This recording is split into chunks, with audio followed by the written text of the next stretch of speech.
নমস্কার বন্ধুগণ, আপনারা সকলেই তো জানেন যে টাটা মোটরসের ডিভিআর শেয়ারটি বর্তমানে মার্কেট থেকে ডিলিস্ট হয়ে গিয়েছে।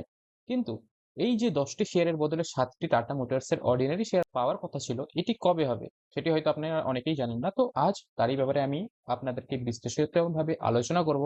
কিন্তু তার আগে আমি একটাই অনুরোধ করতে চাই আপনাকে, যদি আপনি এই চ্যানেলে নতুন এসে থাকেন তবে এই চ্যানেলটিকে অবশ্যই সাবস্ক্রাইব করবেন। আমাদের মূল উদ্দেশ্য শুদ্ধ বাংলা ভাষায় শেয়ার মার্কেটের যাবতীয় তথ্যাবলী আপনাদের সামনে তুলে ধরা। তো আমাদের এই প্রচেষ্টাকে একটু সফল করার জন্য একটি সাবস্ক্রাইব করে একটি শেয়ার করে দেবেন।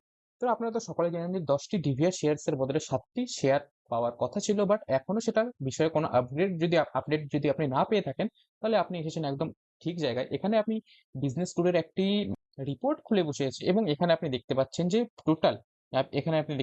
টোটাল 35 কোটি নিউ শেয়ারস, অর্ডিনারি শেয়ারস এর অ্যালটমেন্টের কথা বলা হয়েছে টাটা মোটরস এর তরফ থেকে। তো গত 1 তারিখে তো এটি ডিলিস্ট হয়ে গিয়েছে টাটা মোটরসের ডিভিআর শেয়ার্স। তো এটা আমাদের অ্যাকাউন্টে ক্রেডিট কবে হবে?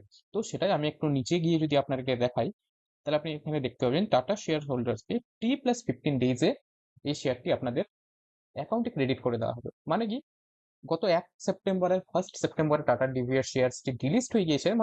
মানে T+15 মানে 15 থেকে 16 তারিখের দিকে আপনারা আপনাদের স্টক মার্কেটের অ্যাপে বা ব্রোকিং অ্যাপে আপনাদের শেয়ারটিকে ক্রেডিট করে দেওয়া হবে এবং আপনি আপনাদের টার্মিনালে সেই ক্রেডিট শেয়ারগুলিকে দেখতে পাবেন এবং সেগুলো ট্রেডও করতে পারবেন। তো আশা করি আপনারা এবার জানতে পেরেছেন যে আপনারা কবে শেয়ারগুলি পাবেন। 15 থেকে 16 তারিখের মধ্যে আপনারা পেয়ে যাবেন।